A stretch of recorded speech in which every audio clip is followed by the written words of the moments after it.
دوستان عزیزم درود و مهر، امیدوارم حال دلتون عالی باشه. امروز آموزش غذای یخنی عدس کلم رو داریم که یکی از غذاهای اصیل و سنتی شیرازه که وقتی هوا سرده این غذا حسابی میچسبه. بریم که با هم دیگه درستش کنیم.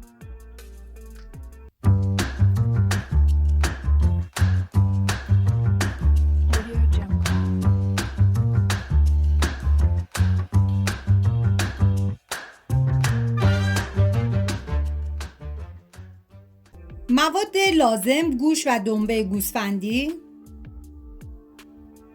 عدس، کلم قمری، پیاز، لیمو عمانی و ادویه هم شامل نمک، فلفل سیاه، زردچوبه و پودر گشنیز هستش. من اندازه های دقیق و داخل دیسکریپشن نوشتم.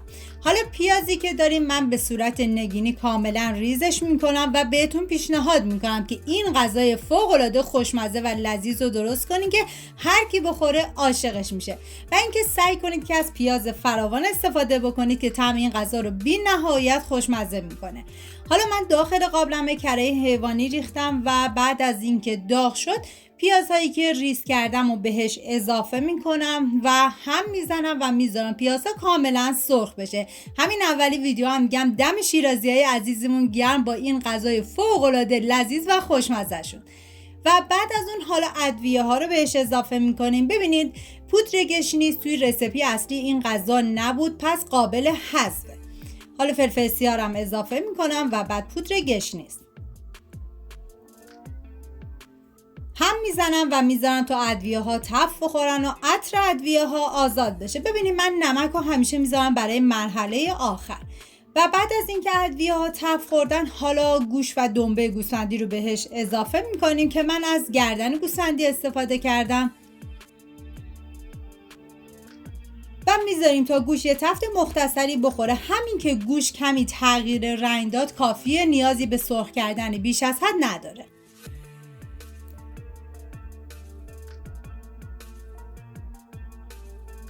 و عدسی که من از چند ساعت قبل خیس کردم و به گوشت اضافه میکنم.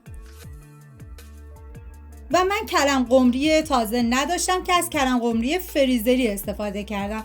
همه مواد میریزم داخل قابلمه و آب جوش بهش اضافه میکنم و میذارم تا این مواد کاملا بپزه و جا بیفته. زمان پخت این غذا تقریبا 3.5 ساعت تا 4 ساعت بود و دیگه من زمان میدم تا کاملا بپزه. و بعد از اینکه دیگه کاملا پخت، لیمو عمانی که 2 ساعت قبل من تو آب جوش کردم و ترخیشو گرفتم و نمک بهش اضافه میکنم و نیم ساعت دیگه زمان میدم.